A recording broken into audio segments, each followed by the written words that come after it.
noches, o tardes noches. Vamos a celebrar este acto de clausura en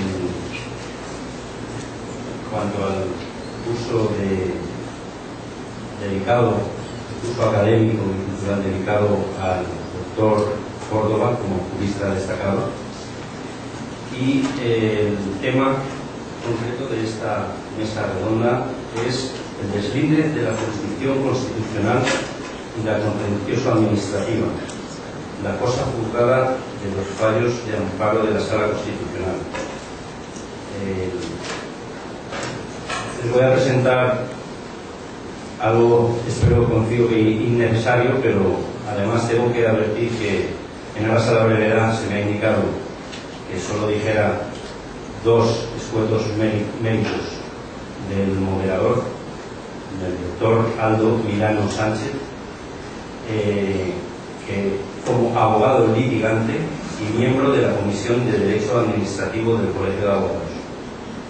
Yo quisiera destacar brevemente también su labor en su tesis doctoral relativa al arbitraje, concretamente al arbitraje público administrativo, y el propio doctor don Aldo Milano les presentará a los otros dos conferenciantes, doctor Óscar Eduardo González Camacho y el doctor Federico Sosto López. Gracias por su presencia y asistencia y muy buenas tardes. Muy buenas tardes a todos. Primero que nada, obviamente agradecer la presencia de ustedes en esta actividad promovida por la Comisión de Derecho Administrativo del Colegio de Abogados. Me ha correspondido moderar y coordinar esta actividad.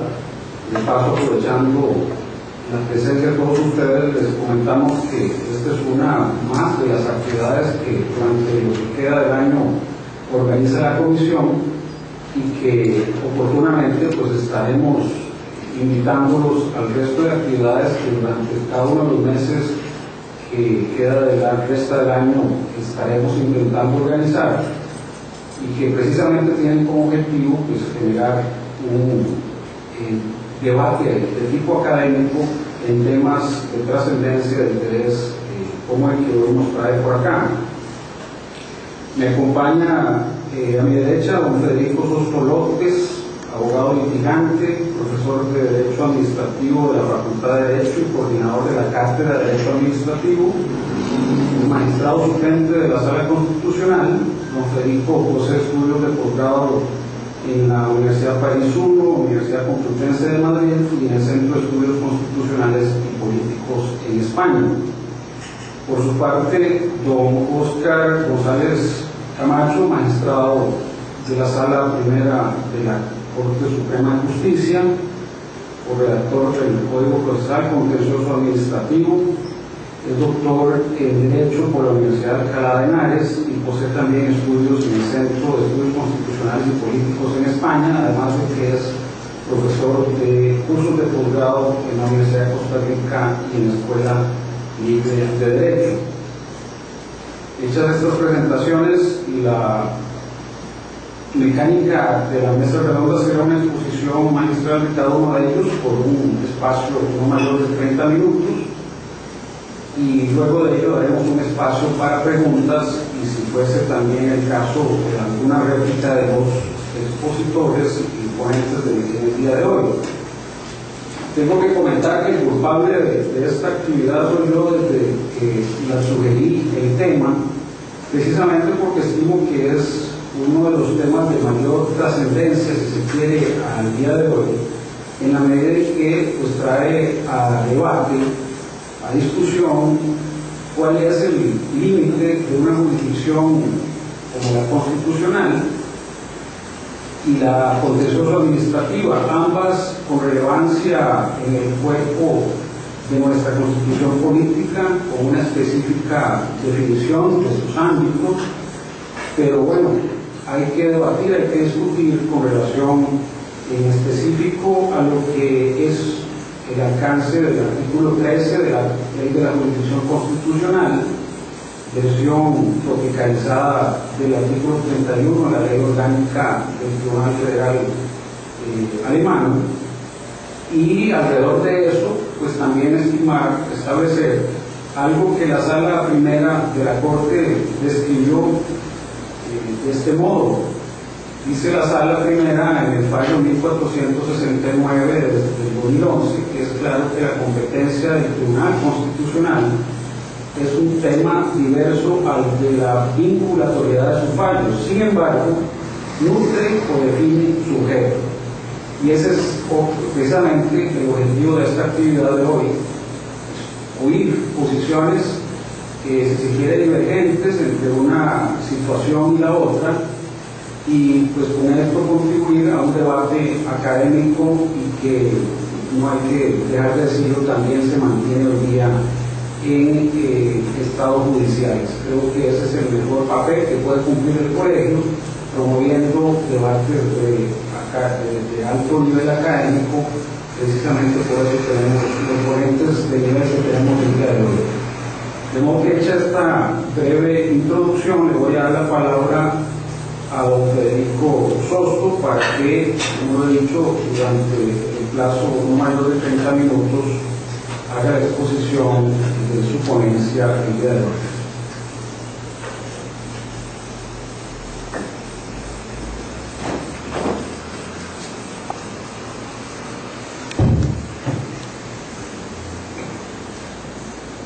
Buenas tardes a todo el público presente.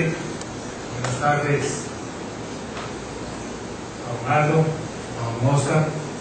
Primero quiero darle las gracias a don Aldo y a la Comisión de Derecho Administrativo del Colegio de Abogados por la invitación a esta sesión académica, de la cual además me siento muy honrado de compartir con don Oscar González un tema que ya de por sí es polémico y debatible. Debo hacer alguna aclaración previa. La invitación, bueno, don Aldo ya nos acaba de deslindar en alguna medida el objeto del tema, y precisamente la invitación era ese, el deslinde entre la jurisdicción constitucional y la contencioso administrativa. En la invitación, don Aldo me decía que ese deslinde comprende el actual debate en torno a la cosa juzgada y a la determinación de si las decisiones de la Sala Constitucional, incluso las desestimatorias de un recurso de amparo, constituye un freno a la jurisdicción contencioso administrativa para examinar los mismos casos que hubiesen sido conocidos en la Sala Constitucional. Debo coincidir en un primer punto con don Aldo. Efectivamente el tema es bastante actual, por lo menos en los aspectos que han sido puntualizados, pero sí me parece, por lo menos en las circunstancias actuales, es que esa actualidad en alguna medida es casuística y responde en alguna medida a un caso que tuvo bastante difusión. Tanto es así que incluso hoy en la Universidad de Costa Rica, que estará por empezar, ya habrá empezado, da la coincidencia de que hay una mesa redonda que se llama Análisis de los efectos de la cosa juzgada en las resoluciones de la Sala Constitucional en materia de derecho ambiental, caso Usitas. El objeto de esa actividad, según se indica, es reconocer los alcances de las resoluciones generadas por la Sala Cuarta, así como las repercusiones que puedan derivar de ellas en materia ambiental. Desde ese punto de vista, pues sí, hay que coincidir que el tema es actual, como digo, referido particularmente a un caso Cruzita. Pero sí entendería que el objeto de esta sesión como académica sería analizar el tema más desde una perspectiva general y abstracta y lo más distante posible de referencias a casos concretos.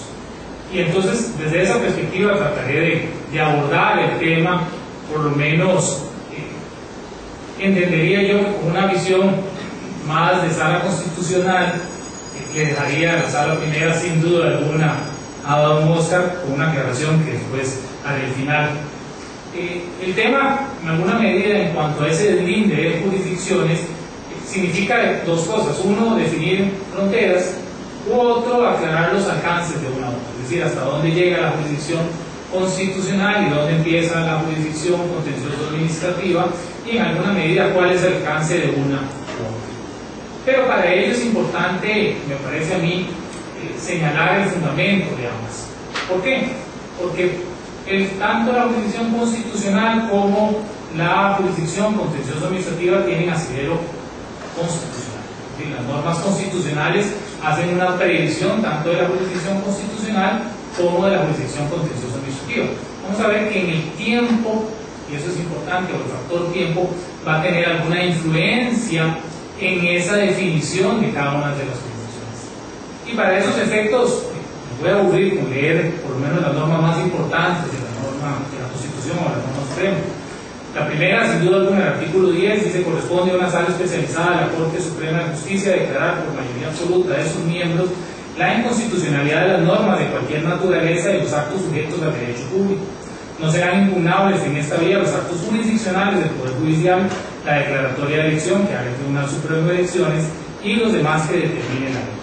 Le corresponderá además dirimir los conflictos de competencia entre los poderes del Estado, incluido el Tribunal Supremo de Elecciones, así como las demás entidades u órganos que indique la ley, y conocer de las consultas sobre proyectos de reforma constitucional, de aprobación de convenios o tratados internacionales y de otros proyectos de ley según lo disponga la ley.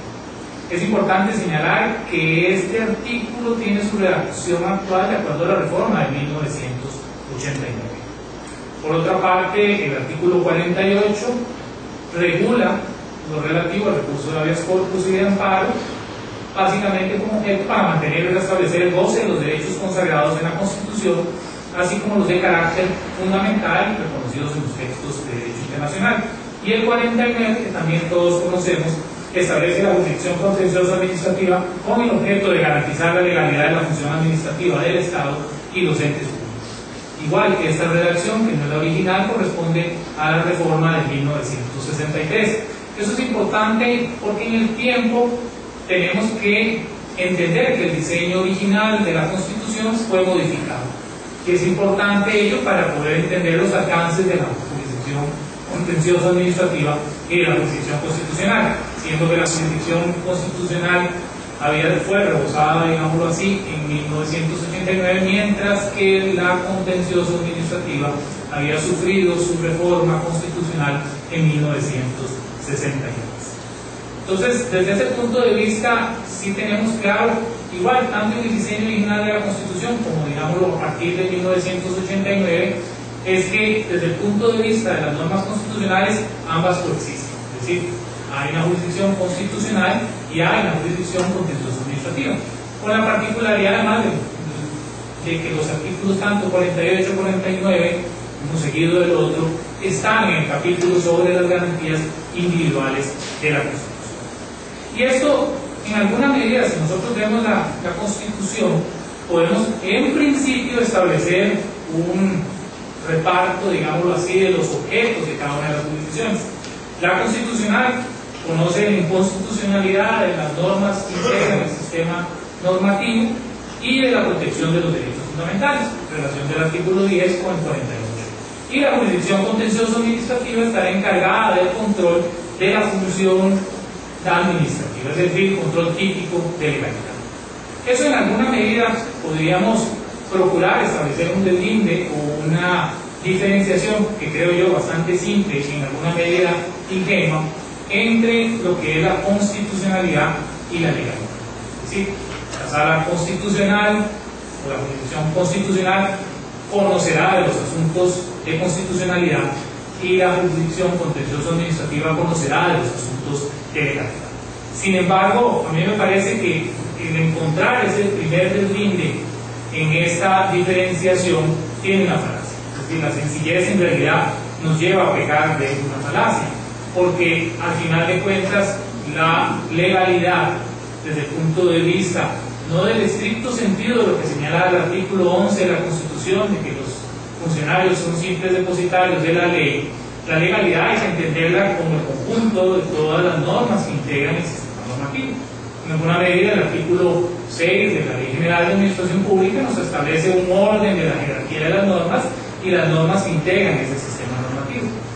Entonces, sin duda alguna, la legalidad está integrada por la norma constitucional.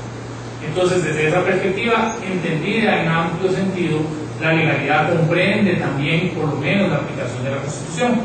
Y para esto es importante, claro, señalar algunos otros artículos. El 154 dice que el Poder Judicial solo está sometido a la Constitución y a la ley. Es decir, su punto de partida es siempre la Constitución. Y el 66 dice que en cuanto a lo que no está previsto por esta Constitución, es decir, la base, digamos así, de regulación del Poder Judicial está en la Constitución política. Y dice que en cuanto a lo que no esté previsto por esta Constitución, la ley señalará la jurisdicción, el número y la duración de los tribunales, así como sus atribuciones, los principios a los cuales deben ajustar sus actos y la manera de exigirles responsabilidad. Desde esta perspectiva, sí tenemos claro, el Poder Judicial está sometido en primera instancia a la norma constitucional. Además de eso, tenemos el artículo 8.1 de la Ley Orgánica del Poder Judicial, que por sí es bastante discutible, pero dice: los funcionarios que administren justicia no podrán aplicar leyes ni otras normas o actos de cualquier naturaleza contrarios a la Constitución política o al derecho internacional o comunitario vigentes en el país. Si tuvieren dudas sobre la constitucionalidad de esas normas o actos, necesariamente deberán consultar ante la jurisdicción constitucional. Tampoco podrán interpretarlos ni aplicarlos de manera contraria a los precedentes o la jurisprudencia de la Sala Constitucional.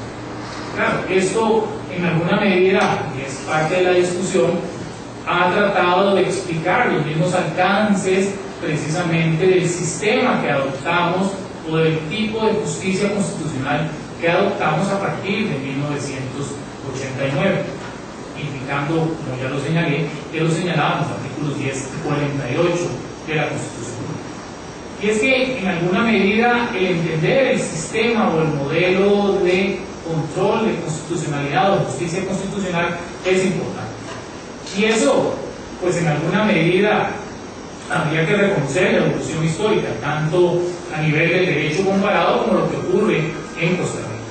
Porque sin duda alguna la justicia constitucional está vinculada al desarrollo del constitucionalismo y al reconocimiento del valor de la Constitución. Y por eso el valor de la Constitución es fundamental en nuestras sociedades y en alguna medida reconocemos en la Constitución una razón básica, que es la de moderar y ordenar todo el ejercicio del poder en el Estado. ¿Sí? Por lo menos admitimos y reconocemos que hoy en día esa función esencial la tiene la Constitución. Reconocimiento que tuvo un largo trayecto, digámoslo así, a partir de la historia, en alguna medida el desarrollo inicial en la famosa resolución del juez Koch sobre el caso Bonham, en donde en alguna medida consideraba que había valores o normas superiores a la ley que provenía del Parlamento, y el reconocimiento de que una ley del Parlamento, si desconocía derechos del common law y de la razón, podía estimarse como nula, que eso llevó en alguna medida además al sistema constitucional, al control constitucional de los Estados Unidos, como origen, por ejemplo, como origen precisamente de los sistemas que entendemos hoy en día de control de constitucionalidad, en donde permitía a un juez rechazar la aplicación de una ley por ser contraria precisamente a una regla superior o a la Constitución. En alguna medida ese modelo se traslada a los sistemas europeos, los cuales tienen algún impulso primero con la Primera Guerra Mundial, en países como Alemania, Checoslovaquia, Austria, Rumanía, España e Irlanda, y a partir después de la Segunda Guerra Mundial sufren también otro impulso, caso de Francia o Bélgica, o con la caída de la cortina del este, de los sistemas comunistas, las nuevas naciones también fueron adoptando el sistema constitucional. En América Latina tampoco fuimos ajenos a ese desarrollo. Y especialmente, por ejemplo, hay que reconocer que en el siglo XIX ya Argentina reconoció un sistema de control de la constitucionalidad de la ley, o en el caso mexicano, en cuanto al recurso de amparo. Entonces, desde esa perspectiva ha habido un avance importante en la jurisdicción constitucional, un avance que ha llevado su tiempo, pero que ha tenido un impulso importante a partir fundamentalmente de la Segunda Guerra Mundial. Y eso ha permitido por lo menos entender dos grandes enfoques, que son los que me interesa por el momento señalar. Uno, en ver en el juez constitucional como el juez de los poderes públicos constitucionales, particularmente como el juez relativo al control del poder ejecutivo y legislativo, o bien en el otro enfoque como el juez que aplica las reglas constitucionales. Desde esa perspectiva, casi que llevando a nuestro país, en 1989, viendo un poquito, digamos, el resumen de esos dos enfoques o de esas dos formas de ver al sistema constitucional, partiendo, como señalé, de un reconocimiento, es decir, la Constitución es la norma suprema. Es la norma suprema y la aplicación de esa norma suprema a partir de un sistema de justicia constitucional puede verse en estas dos vertientes: control de los poderes públicos o de la aplicación de las reglas constitucionales. Ahora, ¿qué pasa en Costa Rica? En 1989 se produce un salto cualitativo de la jurisdicción constitucional. Hay una transformación del sistema, en realidad casi que lo que ocurre es una verdadera revolución en la justicia constitucional. La reforma del artículo 10 y de la creación de la jurisdicción constitucional y la aprobación de la ley de la jurisdicción constitucional y la creación de una sala especializada nos resume algunos aspectos. Bueno, por una parte, la creación de una sala especializada, que hemos de señalar, los modelos también, algunos sistemas tienen tribunales constitucionales, tanto en Europa como en América Latina, o en algunos otros casos en donde la misma Corte Suprema es la que ejerce el control de constitucionalidad. En el caso nuestro optamos por una sala especializada que reside en todo caso dentro del mismo Poder Judicial, pero una sala especializada que además, si nosotros hacemos una lectura del artículo 10 de la Constitución y del mismo 48 también de la Constitución, encontramos que en realidad esos dos enfoques se vienen a resumir en las funciones encomendadas a la sala constitucional.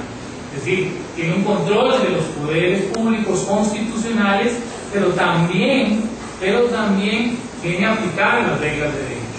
Y es que eso es importante porque incluso en alguna medida supera la tendencia en América Latina del control incidental constitucional. Un poco lo que encontramos en el artículo 8.1 de la ley orgánica de nuestro Poder Judicial o del Poder Judicial. Entonces, desde ese punto de vista, en realidad se logra, digámoslo así, un control bastante extensivo de la jurisdicción constitucional a partir de 1989. Claro, y esto es importante porque si nos ubicamos en el tiempo, a mí me parece importante señalar que en alguna medida ese cambio o ese salto que sufre la sala constitucional, digámoslo así, la justicia constitucional, es el último desde el punto de vista de la perspectiva de los cambios en la constitución política, porque la que había sufrido la jurisdicción contencioso administrativa venía en 1963. Claro, pero eso sí nos lleva a un punto importante: la actualidad del tema.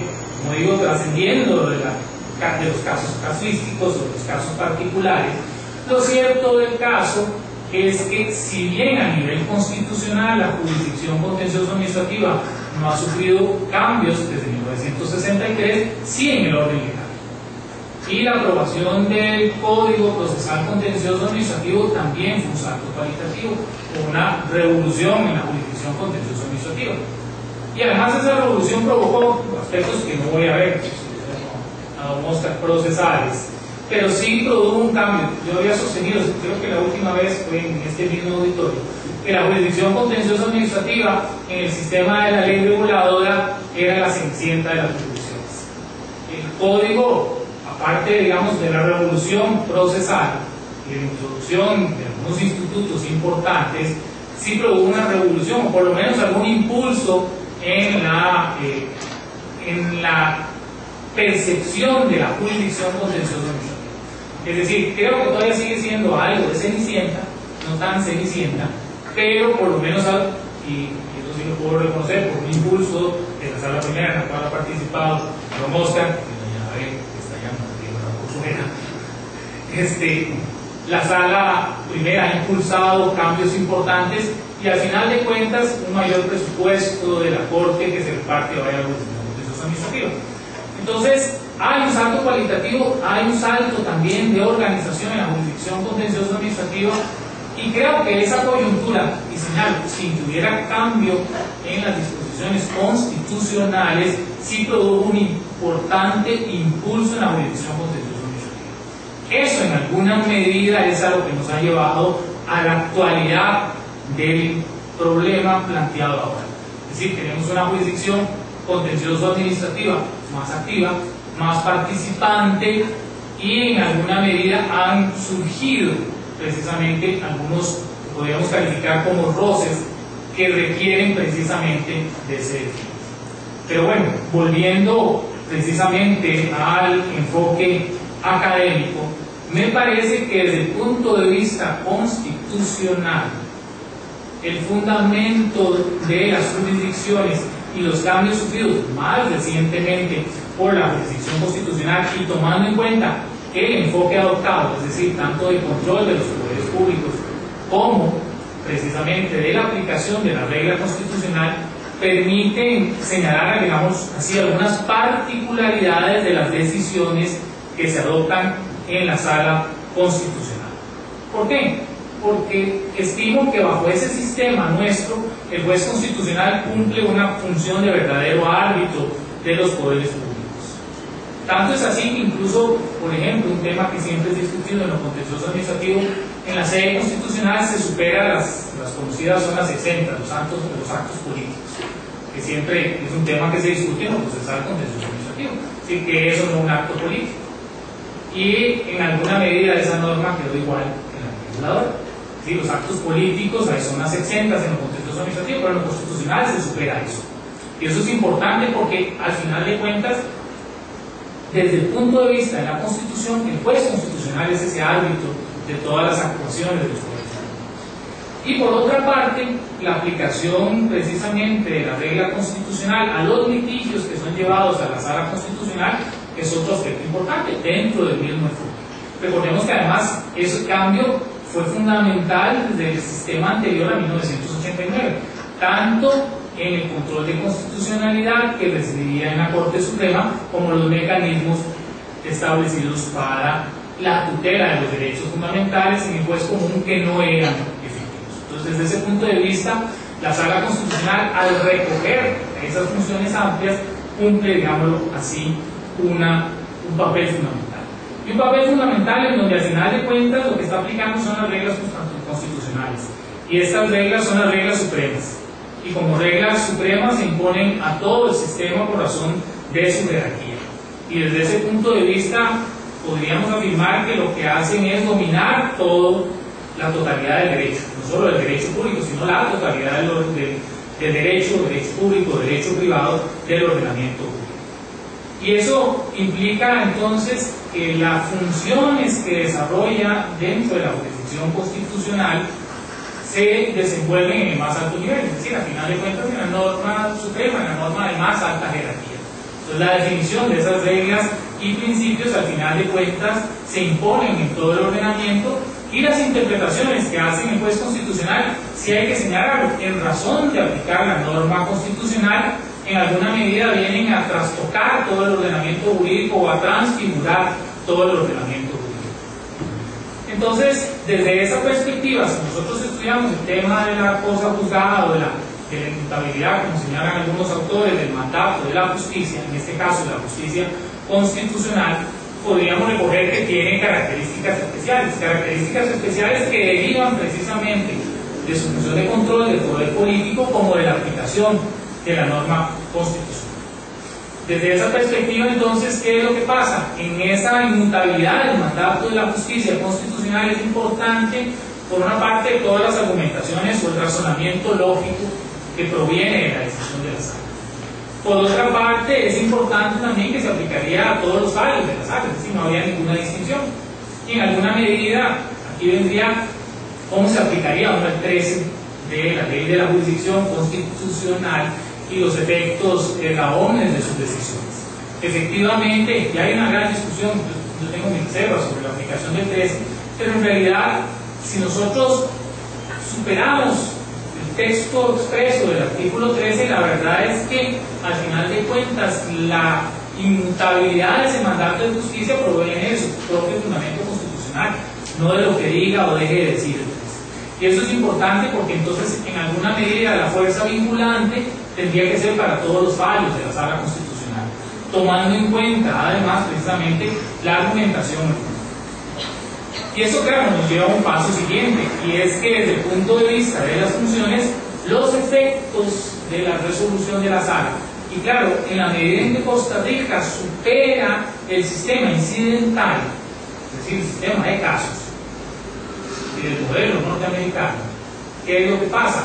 Que los fallos deberían tener desde ese punto de vista y sus decisiones observancia, no solo para todos los poderes y autoridades públicas, sino también en cuanto a esa ratio decidendi a cualquier caso o supuesto que se vaya a presentar.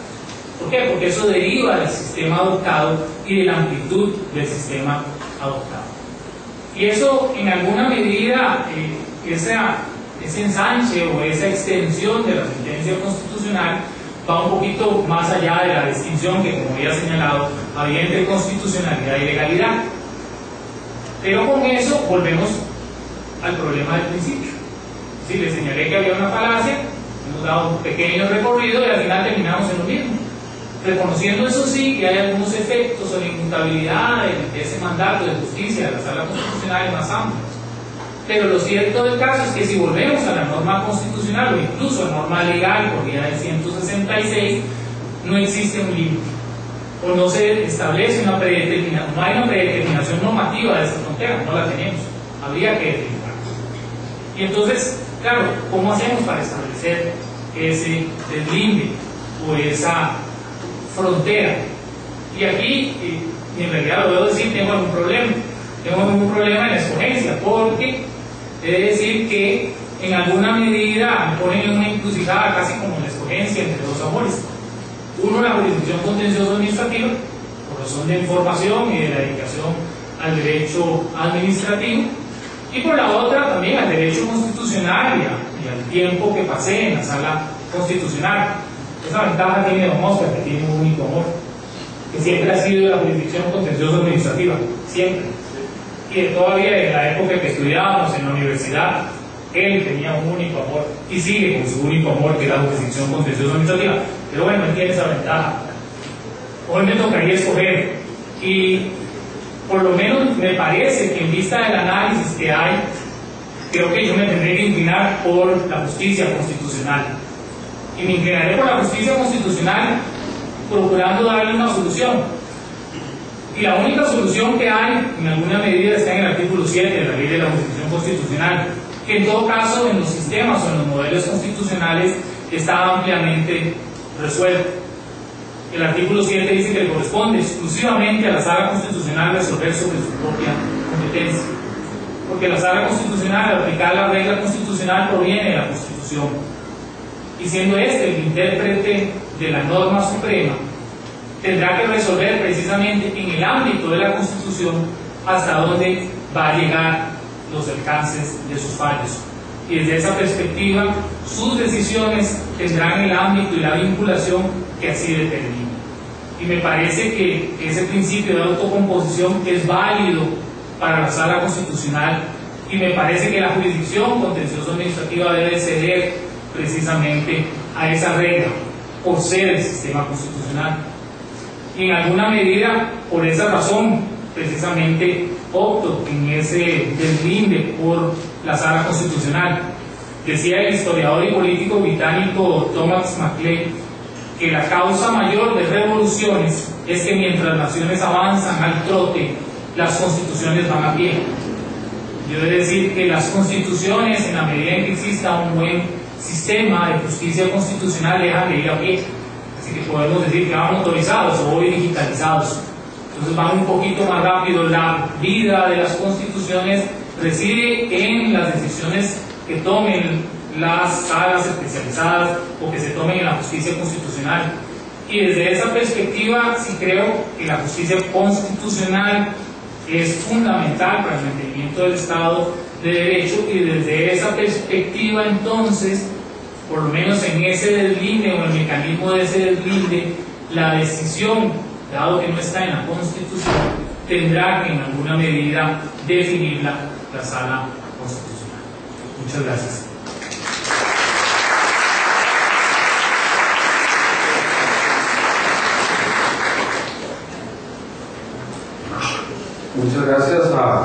Federico, debo darle la palabra de seguido a don Oscar González para que exponga los 31 minutos con 46 segundos que expuso don Federico para que haya igualdad de ambos.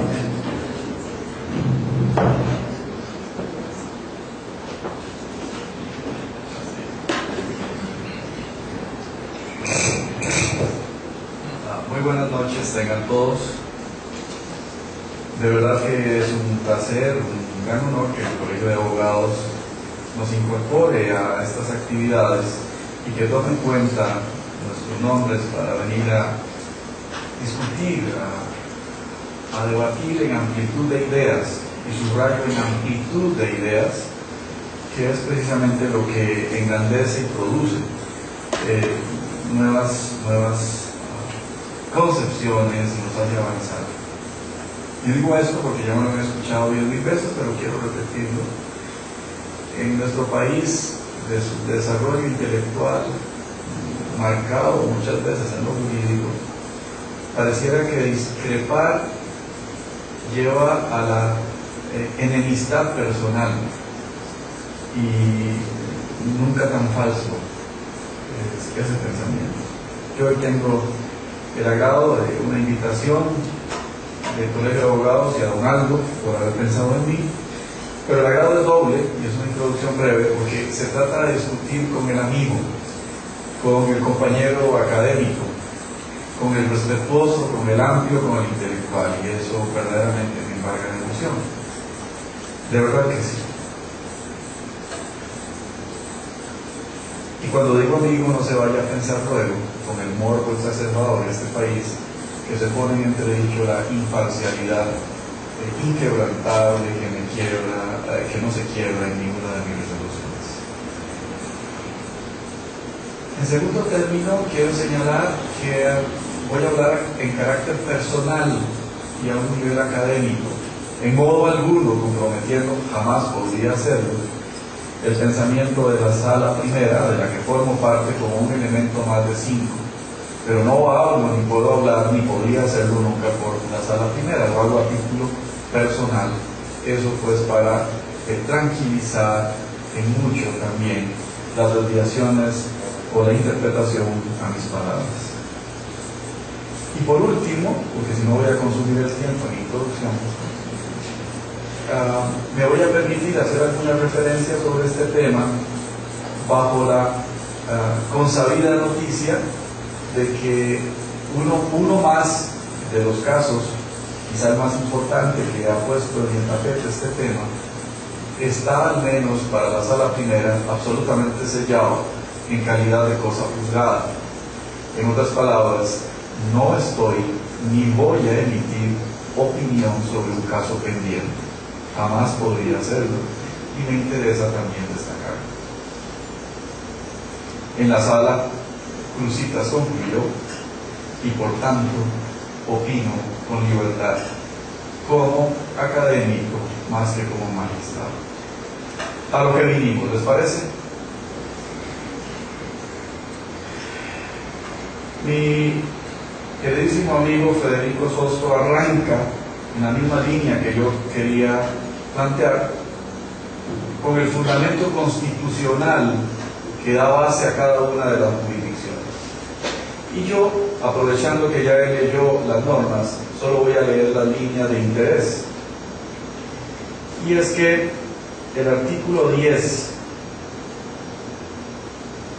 y el 48 ponen a la Sala Constitucional a garantizar los derechos y libertades fundamentales y el control de la constitucionalidad de las normas de cualquier naturaleza y de los actos sometidos a derecho público, a más de la resolución de los conflictos de competencia. Esto es más o menos lo que señala el 10 y el 48. Y el 49, muy bien subrayado por don Federico, hace referencia al control al control y garantía de la legalidad de la función administrativa. Y eso es lo que destaca también el 49. Luego, ¿cuál primero? ¿Cuál después? para nuestros efectos, en vista de que no hay contraposición, poco importa, según lo veo yo, porque son tan vigentes y latentes el uno como el otro. Y es verdad, también coincido, no va a ser sin embargo una intervención de absoluta coincidencia, pero en esto también continúo en el pensamiento de don Federico, que hasta allí pareciera una separación simple: constitucionalidad a sala constitucional, legalidad a la jurisdicción contencioso administrativa. Pareciera que la cosa está relativamente resuelta. No, yo no creo que sea tan simple tampoco, coincido, y vamos a llegar a una conclusión no idéntica, pero el problema radical va a ser el del mismo. Dos o tres conceptos básicos sin ánimo de ofender el intelecto de los juristas VIP que tengo al frente. Y es eso. Yo creo que, por básico que sea, solemos confundir con marcada frecuencia la aplicación debida del derecho de la Constitución, que corresponde a todo operador, con el control concentrado de constitucionalidad. Y ahí yo creo que debemos empezar a paso, pero seguro. Y es que todo operador jurídico, por serlo, tiene la obligación de aplicar el derecho de la Constitución, cosa distinta de la declaratoria de inconstitucionalidad, que allí sí nuestro sistema estableció un sistema concentrado, sin meternos en la ya interesante discusión del artículo 8 de la ley orgánica que mencionaba también don Federico. Pero lo cierto es que el juez no puede declarar ordinario, el juez ordinario, la inconstitucionalidad de leyes, reglamentos, actos. Hasta allí pareciera muy básico, pero ¿cómo lo olvidamos? ¿Cómo lo olvidamos? Número 2, y van a ser unas cuantas ideas que yo creo que no voy a superar los 10 minutos para beneficio de ustedes. Y hay una idea segunda que ya se incorpora en la resolución de la sala primera y que me interesa también retomar y luego construir sobre la base de estos conceptos algún razonamiento final. No podemos confundir, tal y como dice el pronunciamiento de la sala primera con muy buen título,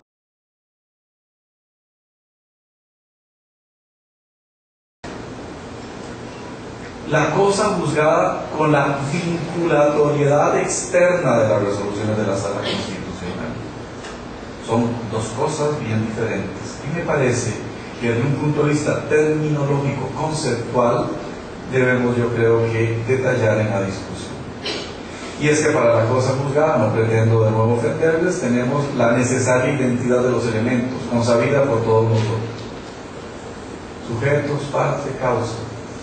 Objeto, parte. Pero de eso no es lo que se trata el artículo 13. El artículo 13 no habla de cosa juzgada. El artículo 13 de la Ley de Jurisdicción Constitucional hace referencia a la vinculatoriedad de las decisiones a terceros. Erga omnes, dice del fallo. En consecuencia, no estaremos afectos, según esa norma, a la necesaria identidad de causa ni a la necesaria identidad de sujetos. Lo que vamos a es a extender de manera vinculante el pronunciamiento de sala constitucional hacia ese radio indefinido de sujetos. No sé si hasta ahí lo estoy logrando, espero que sí. Y esto es bien importante, ¿no? Esto es bien importante porque entonces ya no hay comunidad de elementos y yo creo que nos lleva ya no al sujeto, objeto y causa. Por ahí ya quiebra la cosa juzgada. Ya por ahí quiebra la cosa juzgada y desplacémonos entonces a la vinculatoriedad, en donde el sujeto es el que queda más relevado. Esto nos lleva a otra pregunta y a otra afirmación y a otra aclaración que quiero hacer, bastante básica. También todo lo que voy a decir probablemente es muy básico. Esa vinculatoriedad externa, ¿en qué vincula? ¿En qué vincula la vinculatoriedad externa conforme al artículo 13 de la Ley de Jurisdicción Constitucional? Vincula sobre los hechos que juzgó la Sala Constitucional. ¿Qué causa? Vincula sobre los sujetos de la Sala Constitucional que han intervenido ante Sala Constitucional. O vincula sobre la regla jurídica sentada en la jurisprudencia, subrayo jurisprudencia, de la Sala Constitucional. Permítanme hacer ya una primera aseveración arriesgada, pero en la que creo firmemente. Vincula básicamente en la regla jurídica sentada, en la línea jurisprudencial que vaya construyendo a través de sus precedentes.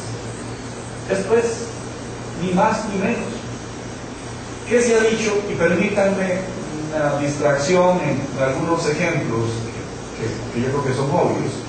¿Qué se ha dicho respecto de las, por citar algunos, de las normas atípicas en materia de presupuestos? Que son inconstitucionales. Las normas atípicas presupuestarias ya superadas desde hace muchos años, son inconstitucionales. ¿Qué se dice respecto de la sustitución de un interino por otro interino? Que es inconstitucional, ¿sí o no? Estas son las reglas jurídicas vinculantes de Sala Constitucional, a las que, y muy bien lo dijo don Federico, me encantó cómo lo dijo. Dijo don Federico, en la doble base de control de los poderes públicos y aplicación de las reglas constitucionales que en tanto apliquen la Constitución nos resultan vinculantes. Y yo digo aquí que yo me someto a ellas con beneplácito y con respeto al ordenamiento jurídico vigente. Pero a las reglas de orden constitucional a las que se aludía, a los precedentes reiterados de orden constitucional y a esos mandatos que por interpretación de la Constitución, coincido también, se van construyendo también y constituyendo en parte integrante y parte superior de la cúspide del ordenamiento jurídico, no de la base de la cúspide. Pero hasta ahí la discusión, hombre, suena interesante, pero yo creo que todavía tiene 2 grados más si me permiten un término coloquial muy propio de los pueblerinos como yo, tienen muchísimo más que escarbar. Ese me gusta, que escarbar. Tiene más que profundizar. Y otra interrogante entonces es, hombre, ¿producirán los mismos efectos los pronunciamientos de la Sala Constitucional cuando declara con lugar, cuando declara sin lugar y cuando inadmite? Sí, en efecto, serán las mismas consecuencias jurídicas. Permítanme otra afirmación elemental. No. Evidentemente no.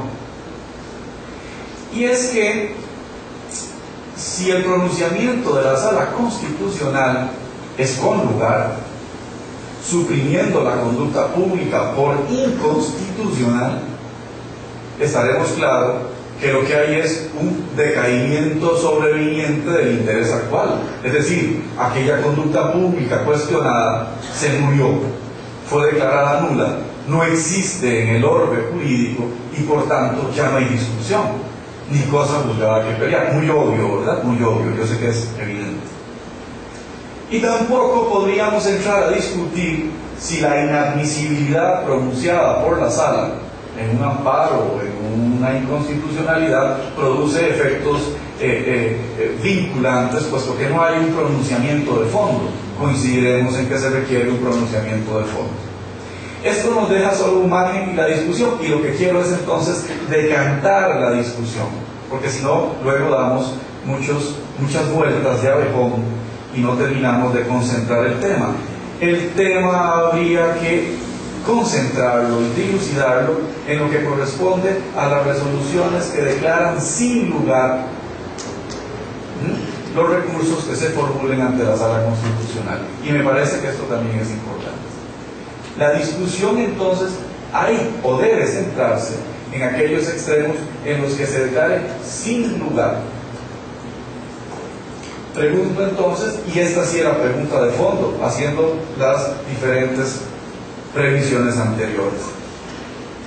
Un pronunciamiento de la Sala Constitucional que declare sin lugar la acción o el amparo es vinculante erga omnes para las demás jurisdicciones. Ahí sí centramos la discusión, ahí sí que centramos la discusión, habiendo hecho previamente el deslinde también o la demarcación de orden constitucional. No sé si he sido hasta el momento muy básico, muy elemental. Probablemente no he pretendido ofenderles en modo alguno con lo que llevo dicho. Pero una vez llegado aquí y hecha esta pregunta, entonces yo creo que ya no nos queda más forma de esquivar la pregunta por la que nos tiene hoy aquí, y yo creo que hay que responder de frente el tema, de frente y directo. Y si de algo carezco es de esos dotes diplomáticos que yo envidio mucho, hombre, en muchos de mis compañeros también. Yo creo, porque ya se dijo en la resolución de la sala, mantengo y reitero, porque creo firmemente en ello, que la Sala Constitucional vincula con efectos externos y para todos los hombres. Eso, qué bien, qué dicha, qué bien. Muy bien, vincula en lo que corresponde a la Constitución y a la constitucionalidad, y solamente en ello. Y me someto y respeto, y me vincula el pronunciamiento constitucional de la Sala Constitucional. Pero me revelo y me planto frente al pronunciamiento de legalidad de la Sala Constitucional, porque no le está dado en la Constitución pronunciarse a doña Sala sobre aspectos de legalidad, y en tanto lo haga, invade competencias reservadas en la Constitución, y en tanto lo haga, incumple la Constitución que no ha sido declarada inválida, y en tanto lo haga, invade competencias del juez ordinario. Porque en materia de legalidad, el intérprete supremo no es más que la Sala de Casación, y solamente eso. En otras palabras, la constitucionalidad llega hasta donde la legalidad abandona. No más que eso. No más que eso. Pero ahora van a ver cómo vuelvo a coincidir con los reyes. ¿No creen? En algunos temas.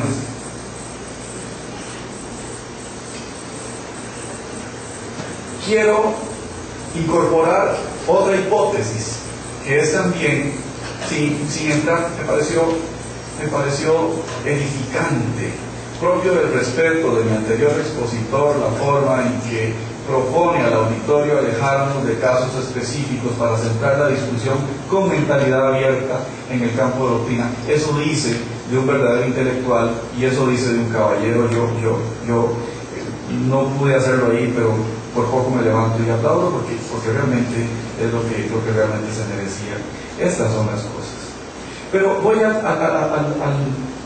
otra hipótesis, y luego cierro con una curva final, no sea que el moderador esté angustiado ya por el tiempo abusivo de mi parte. Quisiera señalar una hipótesis o tres hipótesis, cuatro hipótesis distintas. Una, la Sala Constitucional me vincula en el ámbito de constitucionalidad. No cabe duda. Dos, no me vincula en tanto haga pronunciamiento o interpretación de legalidad. Tres, no me vincula en tanto haga interpretación y aplicación reglamentaria. Pero hay una cuarta hipótesis, hombre, que sí es bien fregada. Fíjense. Sala Constitucional hace los pronunciamientos respecto de la Constitución. Se le ocurre, con desbordamiento frecuente, por cierto, ingresar en aspecto 1 de legalidad, en aspecto 2 de legalidad y en aspecto 3 de legalidad, pero no examina, porque no fue objeto del recurso, porque no lo estimó pertinente, los aspectos de legalidad 7 y 8.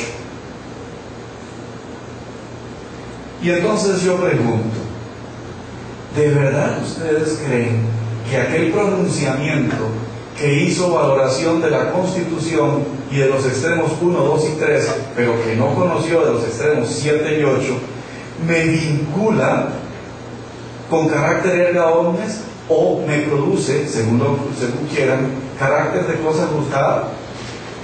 ¿De verdad ustedes creen eso?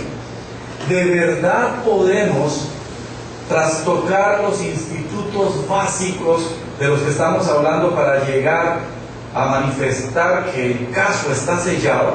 ¿De verdad? Yo no lo creo. Evidentemente que no. Esto nos lleva al núcleo central del que sí no esquivó don Federico. Digo don porque él es mayor que yo, ¿no? Es evidente. Él siempre pregona que él es el menor. La verdad es que esto no es tan cierto. No. Yo tengo más canas, él tiene menos cabello.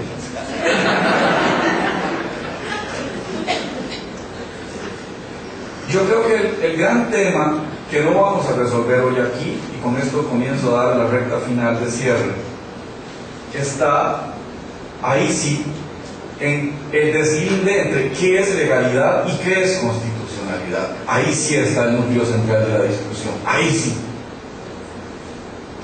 sí me fue propuesta, estando en el exterior, que trabajara sobre mi tesis doctoral sobre este tema precisamente. Creo que si hubiera aceptado el tema como me fue propuesto, probablemente estaría todavía ya estudiándolo y muy seguro inconcluso. Es particularmente denso y va a requerir de una profunda discusión posterior. Adelanto, para no dejar así el tema como, bueno, entonces dijo que el tema central era el deslinde y no dijo nada más. Yo me atrevo a hacer una propuesta de lo que podría ser el deslinde, simplemente la lanzo al cuadrilátero.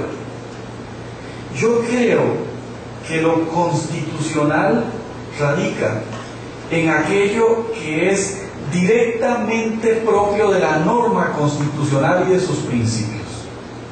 Y solamente eso. No se vale, a través de reglas genéricas de la Constitución, descender por vía indirecta a normas legales, a normas reglamentarias para resolver en la propia Sala Cuarta casos con criterios de legalidad.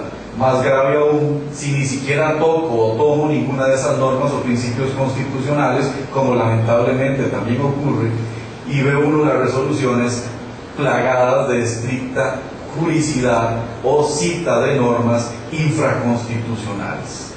Y es que esto es. Don Federico habla de la autocontención. ¡Qué bien! ¡Qué bien!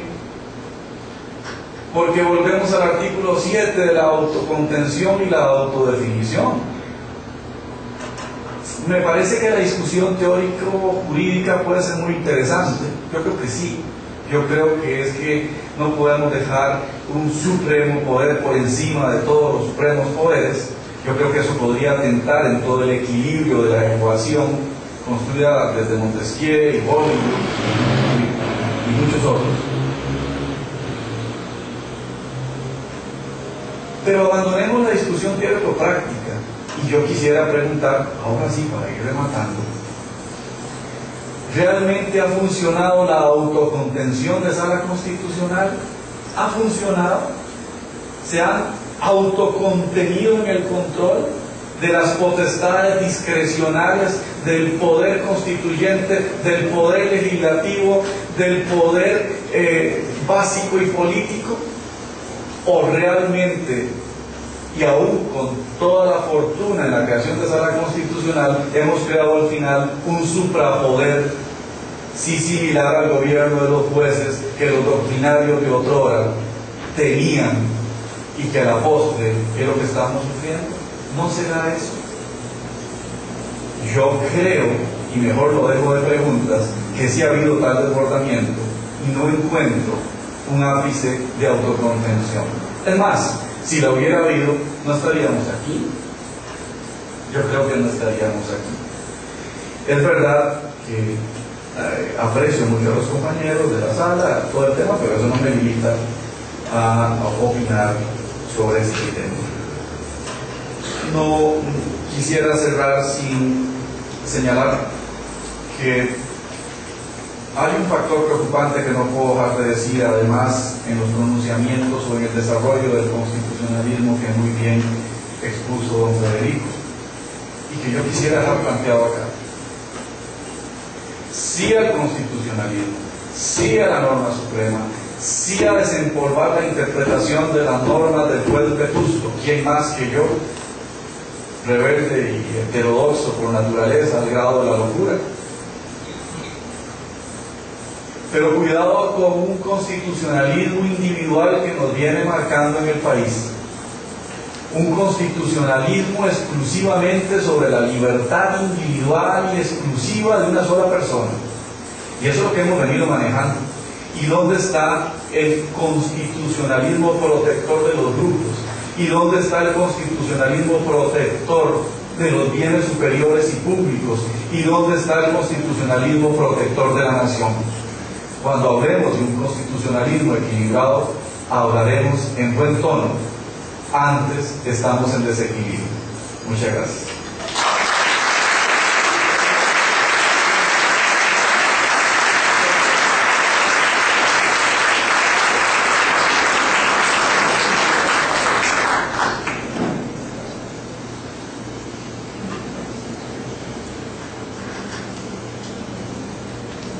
Bien, muchas gracias a don Oscar por haberse limitado en el tiempo, le quedaron unos minutos por ahí. No fueron 10 como él dijo, pero no fueron más de los otorgados. En este momento queda abierta para ustedes, los asistentes, la posibilidad de plantear interrogantes a los expositores, que les rogaríamos las hagan por medio escrito con las boletas que se les distribuyeron para dar respuesta a estas si el tiempo nos lo permite. Mientras se recogen las preguntas, me voy a permitir hacer algunas puntualizaciones para quizá revisar el tema, que de por sí es bastante resbaloso, si se quiere, señalando que en efecto pues hemos oído dos distintas perspectivas, una que opta por darle un valor vinculante a los fallos de la Sala Constitucional de cualquier naturaleza, decía don Federico, precisamente por ese papel de limitación de los poderes públicos que le atribuye la Constitución a la Sala Constitucional.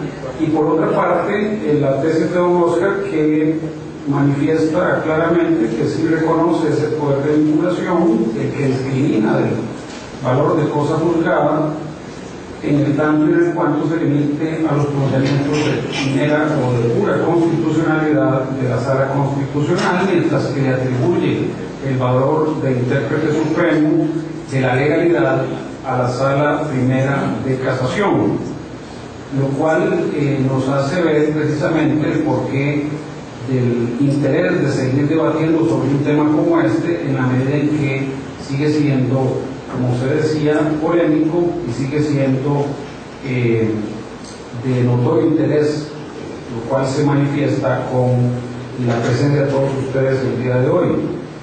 Ya tenemos unas preguntas para cada uno de los expositores. Le voy a dar la palabra a don Federico para que se refiera a estas y luego a don Oscar.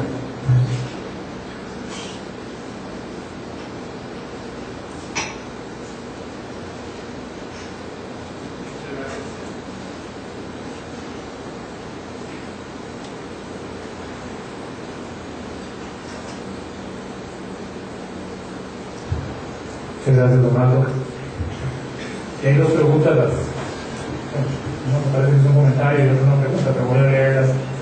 Dice, nadie discute que la jurisprudencia de la sala constitucional sea vinculante de la OMS o que esta sala pueda decidir sobre su propia competencia.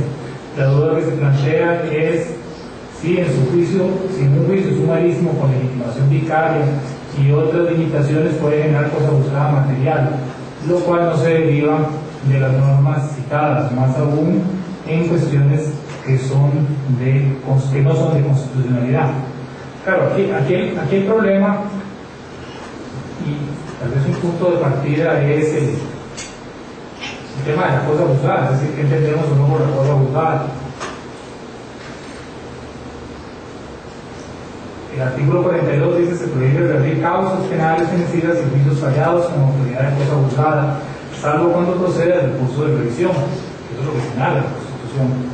Ahora, el tema de la cosa juzgada constitucional o de la vincularidad de las decisiones de la sala, yo creo, difiero de lo expuesto por don Oscar, de los criterios tradicionales del objeto, de la causa, de las partes, porque en realidad esa concepción de la cosa juzgada y esos criterios son los que están señalados en el Código Procesal Civil.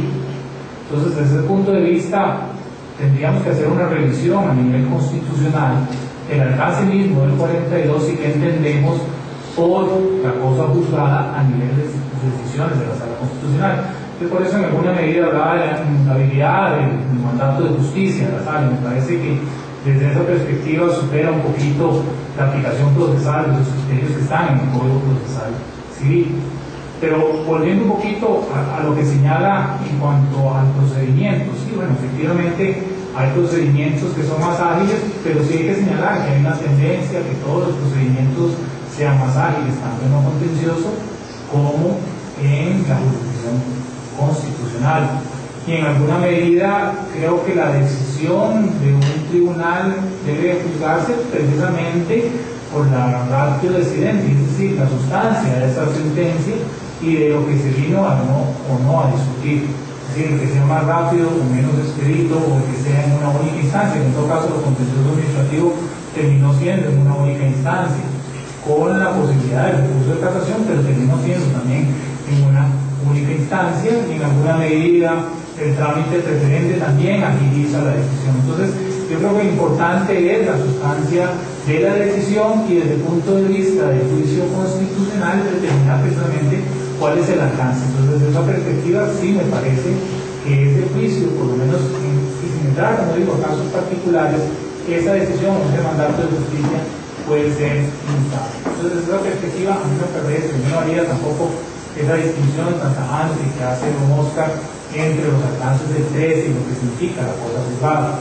Por otra parte, también tenemos un aspecto que es importante reconocer desde el punto de vista de la decisión de la Constitución, de la Sala Constitucional o de la justicia constitucional, que efectivamente este tema de que constitucionalidad o legalidad.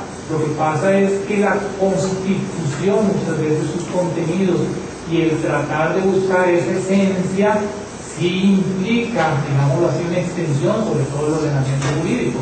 Porque si reconocemos que el mismo desarrollo que tiene el ordenamiento jurídico viene a puntualizar aspectos precisamente que derivan de la Constitución.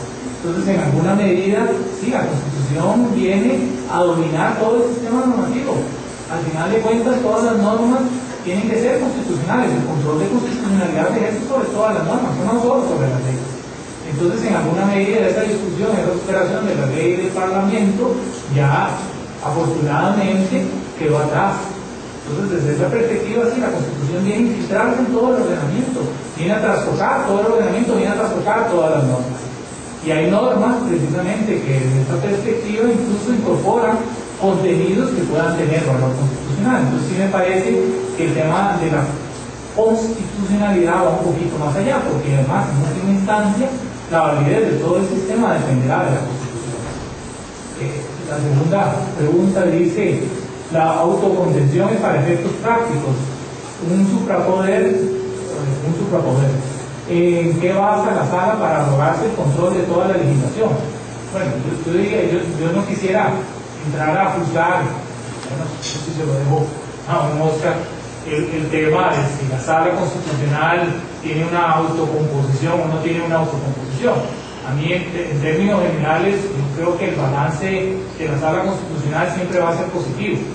Y tal vez quisiera como recordar algo que yo en alguna ocasión había señalado sobre la justicia constitucional. En nuestro sistema, por las características propias de nuestro sistema, que es muy particular, la justicia constitucional terminó siendo una justicia industrial.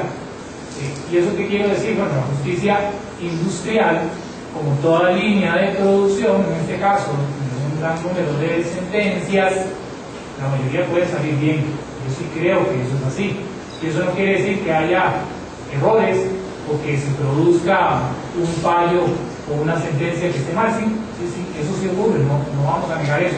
Pero como digo, como una justicia industrial, pues sí, habrá algún producto defectuoso, que sí creo, por lo menos que ese porcentaje es muy bajo, y sí creo además que el impacto que ha producido la justicia constitucional ha sido beneficioso. Es decir, en ese equilibrio, sin duda alguna, yo me inclino a considerar que ha sido favorable. En el tema de la autocomposición, sí creo que ha habido autocomposición, y me parece que sí se ha logrado un adecuado equilibrio, es decir, no hay un suprapoder, sino que básicamente lo que hay es un moderador. Me parece que su función esencial, la sala constitucional, sí ha funcionado como moderador. ¿Y dónde derivan sus competencias? Bueno, básicamente el artículo 10 y el artículo 48, con la particularidad de que quien interpreta las normas, sí, la propia sala constitucional. Pero en términos generales me parece que esa aplicación también del 7 ha sido correcta o ponderada si nosotros hacemos un balance de toda la sala constitucional, sin entrar a, y efectivamente, podemos simplificar algunos casos, pero si sacamos la totalidad del resultado de la sala, me parece que en ese sentido es positivo.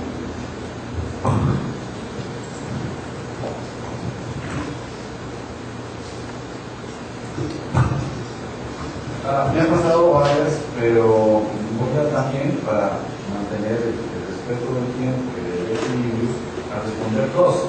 En realidad las podría refundir lo que me ha llegado en dos. La primera dice, ese mismo deslinde entre constitucionalidad y legalidad podría plantearse verbigracia entre la jurisprudencia ordinaria y el Tribunal Supremo de Elecciones, y cita como ejemplo la cancelación de credenciales. Nuestra presidenta de la sala aquí presente me advirtió que si aludía a ella, pues probablemente tendría una sanción disciplinaria mañana. Pero yo no puedo evitar decir que esta pregunta más bien como correspondería responderla a ella, no solo por ser nuestra presidenta de la sala, magistrada además, sino por haber tenido una trayectoria extraordinaria como magistrada del Tribunal Supremo de Elecciones, ¿no? Entonces, con mayor conocimiento. Bien. Es el mismo, claro que es el mismo, y lo hemos hecho. A no ser que también queramos incorporar a doña Sala Constitucional en la materia electoral, bueno, que ya lo ha hecho en algún caso. Pero claro que lo hemos hecho, y a nivel de judicidad común, claro que hemos respetado el tema. El caso de la cancelación de credenciales lo hemos residenciado en los tribunales, por cierto, al menos cuando hay mandato de Contraloría General de la República.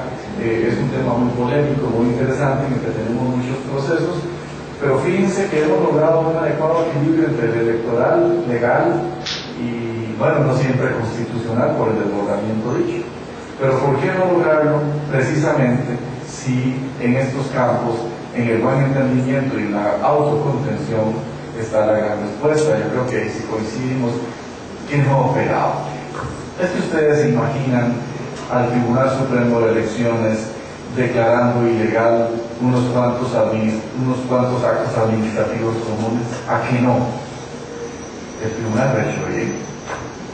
La segunda cosa, que es la que sí más me interesa también, creo que la podemos resumir en una, y también con respuesta breve. Debo presumir que las dos son de don Ramón Iglesias. Cuando se declara sin lugar, se hace inexistente la hipótesis planteada por la parte. ¿Cómo es que esto no establece un precedente vinculante? Por Dios, me dice de un precedente vinculante en tanto se manifiesta sobre la Constitución. Y qué bien que se habló de la sumariedad. Este es un tema que olvidé en mi monólogo, y es que vuelvo a hacer otra vez como pregunta. Hombre, queremos darle cosa juzgada material a un proceso sumario, no cosa juzgada material, vinculante en constitucionalidad, en legalidad, para todo el mundo y para generaciones futuras y para los hijos y nietos, salvo para los magistrados constitucionales. De un proceso sumario como un amparo, ¿sí?, hecho a la luz de una vela de manera informal, que simplemente exige de un informe jurado del funcionario y que se resuelve.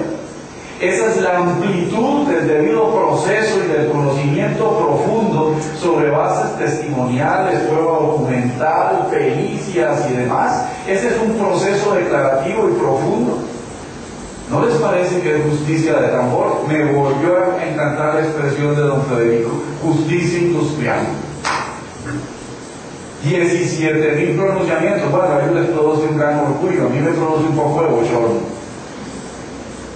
Pero bueno.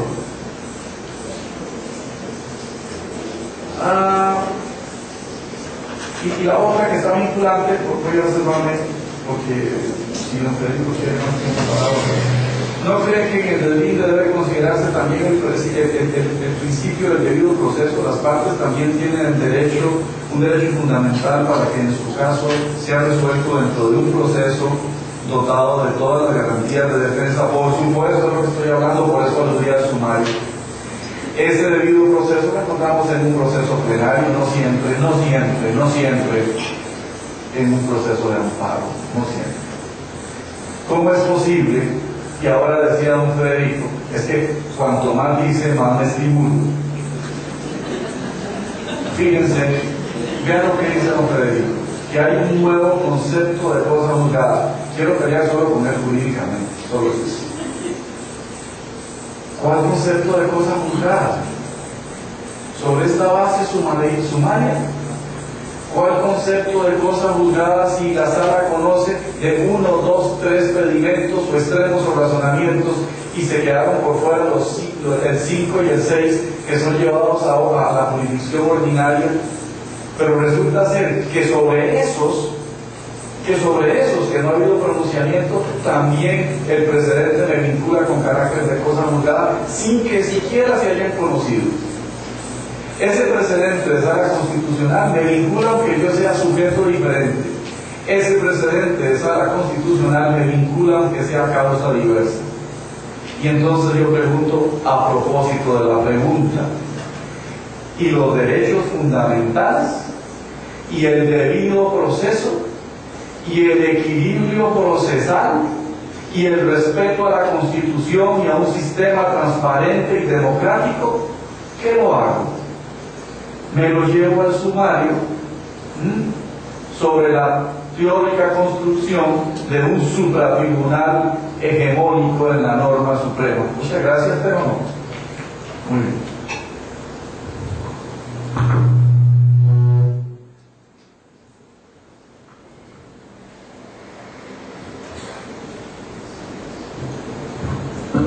Y una pregunta en el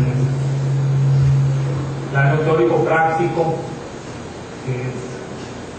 qué tanto este deslinde no se encuentra politizado por la pugna por el control político de ambos tribunales.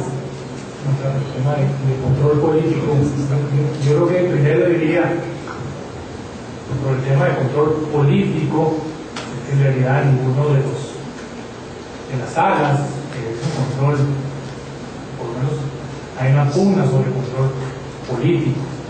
A mí me parece que en todo caso, eso para la mejor explicación de don Oscar, yo señalaría que no hay una pugna entre las salas, hay una cuestión de criterio válido. Y es señalar, y sí me parece importante recordar la ubicación en el tiempo. Es decir, sí creo que efectivamente la Sala Constitucional en el 89 fue un cambio fundamental, y la jurisdicción constitucional, la jurisdicción contencioso administrativa con el Código Contencioso Administrativo a partir de su vigencia en el 2008 también sufrió un cambio. Y en realidad estas discusiones y ese linde es porque estamos en ese periodo de transición. Es decir, yo sí pienso que en algún momento esta divergencia o estos puntos de vista y criterios tendrán que zanjarse. Es decir, habrá que buscar un punto medio desde el punto de vista de definir la constitución, lo que es el ámbito constitucional y lo que es el ámbito de legalidad. Y sí quería señalar, digamos, la distinción a la referencia de casos, y volviendo al tema de si es sumario o no es sumario. Bueno, el que sea o no sumario, porque incluso ahí hay una falacia en lo que dice don Oscar en cuanto se somete al juicio de constitucionalidad. ¿Por qué? Porque, por lo menos en lo que expuso don Oscar, si en una acción de inconstitucionalidad declaro la inconstitucionalidad de una norma, entonces es de válido el juicio, porque al final desaparece la norma. Pero lo cierto del caso es que más o menos sumario es lo mismo. Es decir, la acción de inconstitucionalidad se presenta, la acción de inconstitucionalidad, hay un informe de la Procuraduría y después la Sala Constitucional confronta las normas y llega a su juicio. Es sumario, sí, es sumario. Desde esa perspectiva. ¿Es válido? Sí, también es válido. ¿Produce efectos en todo el organismo? Sí. Y consideramos, al final de cuentas, qué es lo que nos interesa, ver las razones que están en el fallo. Y como dije, hay fallos de fallos. Sí, habrá fallos muy buenos y habrá fallos no tan buenos. Habrá fallos que tienen un gran valor de argumentación, y ahí viene un poquito la particularidad que señalé, y hay fallos que no están tan argumentados. Yo creo que ese valor debe estar precisamente en la sustancia de la decisión que toma la Sala Constitucional, no en cuanto al procedimiento, porque al final de cuentas, en cuanto al procedimiento, entonces estaríamos restando valor a la acción de inconstitucionalidad. Digamos que al final de cuentas, mucho del sistema y de la garantía de la constitucionalidad está en este juicio de constitucionalidad que se resuelve en las acciones. Igual, sumario, pero tiene ese valor. Y entonces juzgamos el contenido de esa base. Pero volviendo al tema de una pugna, sí, yo no creo que haya una pugna, hay un tema de criterios, sí hay un tema de criterios de discusión. Y yo creo que parte de estos foros o de estas sesiones son fundamentales. Eso habrá que irlo resolviendo. Y como digo, estamos en un periodo de transición, es decir, la Sala Constitucional produjo una revolución y la la Jurisdicción Contencioso Administrativa a partir del 2008 también produjo una revolución. Y produjo una revolución, y eso casi que igual, los números lo pueden decir. El tema de sumario, de rapidez, los primeros contenciosos administrativos o los primeros procesos de conocimiento se tramitaban bastante rápido. Ya no por una cuestión también de volumen, es decir, por una cuestión de volumen y de capacidad. Hace falta, esa pelea van a tener que dar en el próximo presupuesto cuando se va en junio. Bueno, ya deben estar discutiendo el presupuesto. Ya lo probaron. Bueno, pues entonces ya no he dicho nada, pero sí, por lo menos necesitan unas 40 plazas más. Pero el tema efectivamente de esa rapidez o no, o ese éxito o no de la jurisdicción contencioso administrativa pone en evidencia estos problemas, pero ese éxito es ahora. O sea, lo estamos viviendo. Y estamos viviendo la discusión entre cuál es el ámbito constitucional y cuál es el ámbito de legalidad. Y como dije, mucho la actualidad del tema responde a un caso, a algunos casos sí, pero bueno, hay que aprovechar esas circunstancias de los casos para resolver un tema que efectivamente tiene diligencia de criterio, y no creo que sea de pugna. Y lo cual es muy válido y muy enriquecedor para el sistema. Eso ya lo señaló don Oscar. Efectivamente, la discusión y la diligencia es parte de lo que enriquece la academia. Y a fin de cuentas, eso repercute no solo en nuestro sistema, sino también en nuestra profesión en beneficio. Entonces yo creo que eso es importante y queremos potenciar esas discusiones y esas diferencias de opinión. Aquí hay una pregunta, dice, si le damos valor de cosa juzgada a la sala cuarta, tomando en cuenta que son procesos sin recurso, ¿no sería eso arbitrario? ¿No se excede la sala cuarta en sus atribuciones? Bueno, yo diría que no, porque es parte, digamos, del sistema. Es un sistema único, precisamente, en donde la sala resuelve en una única instancia. El tema de la cosa juzgada, yo vuelvo un poquito a la razón, es decir, el fallo tendrá que hablar por sí mismo y tendrá precisamente un poco de la misma estructura del fallo o de las sentencias, responde a que al final tiene que ser autoexplicativo. ¿Sí? La sentencia tiene que valerse por sí, lo que se ve es la sentencia. Y decimos que la sentencia se vale o no se vale. También desde el punto de vista de comparación, en el caso como señalaba, la contencioso administrativo está en una única instancia. Incluso la diferencia en alguna medida de la única instancia cuando va a casación, sí, claro, en casación, pero en alguna medida también, que eso responde a la discusión, ustedes van a ver, aquí no me regaña a mí en cuanto a la posición de la sala de casación, y eso lo dijo en la última conferencia que estuvimos con Don Oscar critica incluso el mismo sistema que está en el código, que se ha vuelto muy, bueno, no en código, en realidad, sino que se ha vuelto las interpretaciones muy formalistas del recurso de casación. Pero bueno, en fin, eso es parte también del ajuste. Es decir, al final de cuentas son un cambio, pasamos de la legislación procesal civil de casación en alguna medida del nuevo sistema de casación. Pero bueno, eso es parte de los sistemas que hay que ajustar. Me parece que, bueno, en el caso de la justicia constitucional se optó por una única instancia sin recursos, pero bueno, igual se amplió a 7 los magistrados. No sé si sea el beneficio o no, pero siempre creo que entre más ideas podrá obtener un mejor resultado. Muchas gracias.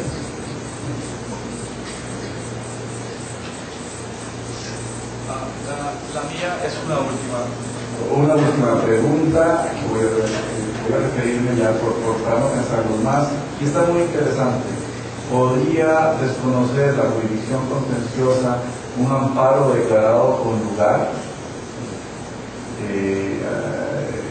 Al revés de lo que estamos planteando. Yo creo haberlo señalado en las palabras ya expuestas. No. Un amparo declarado con lugar sobre base de legalidad estricta. No, porque ya hay un fallo que extinguió la conducta administrativa cuestionada, en donde ya sobreviene, hay un decaimiento sobreviniente del interés actual. Ya la conducta no existe y por tanto ya no hay discusión que hacer. Lo contrario sería ya más bien no declarar sin lugar, sino entrar en una pugna directa, desconociendo y revocando la resolución de sala constitucional, lo cual es, desde mi punto de vista, jurídicamente imposible, inviable e irrazonable. Eso era la pregunta. Don Federico ha hecho una afirmación de que sumario sí, porque la Constitución, la acción, la llamada acción, el recurso de constitucionalidad es sumario y que tiene efectos muy importantes y que no le veo problema a la sumariedad. No, yo no le veo problema a la sumariedad del recurso de inconstitucionalidad, yo tampoco le veo problema. ¿Saben por qué? Porque es un recurso de control objetivo de juicidad. Y se trata simplemente de una confrontación de norma con Constitución o de acto con Constitución. Ahí no está el problema. El problema está en los amparos, en donde no es un control objetivo de publicidad, sino hay también un control subjetivo de derechos subjetivos e intereses legítimos, de derechos fundamentales y de la situación particular del amparado, que se hace sobre una base sumaria y con escasez de pruebas. Y eso sí opera en el sumario. Y eso es en el amparo. Y eso sí es preocupante. Y eso sí podría estar infringiendo hasta las mismas reglas del debido proceso. Cierro diciendo que no hay pugna de poder. Nosotros no queremos poderes a la primera. Ya tenemos suficiente. Nosotros no queremos rivalizar por una cuestión de hegemonía de publicidad. Queremos simplemente un adecuado perfil del control de la administración y de la publicidad de este país, y en eso somos coincidentes. Simplemente es una fiesta en donde queremos que toda actuación se ajuste a una regla básica de Estado de Derecho y de respeto de los derechos individuales y colectivos. Y es por tanto una fiesta a la que todos están invitados, no importa si constitucional o administrativo. Simplemente hay un requisito: que vengan con la publicidad, la democracia y la transparencia debajo del brazo, y con eso podrán entrar a la fiesta. Por lo demás, ninguna pugna de poder. Muy buenas noches.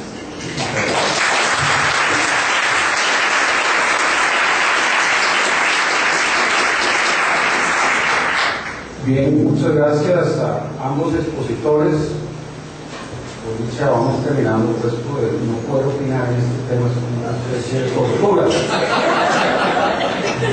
Yo gustaría que hicieran, porque hay un manual para los moderadores y no dice en ningún lado que no puede opinar, pero bueno. Me llevo mis opiniones.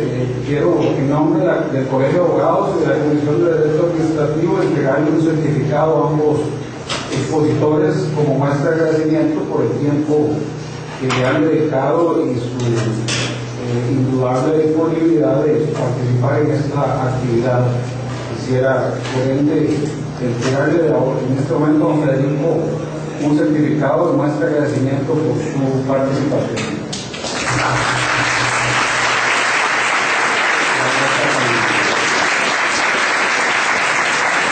Muchas gracias a todos por habernos invitado a las próximas actividades de esta comisión que les estaremos invitando personalmente. Gracias.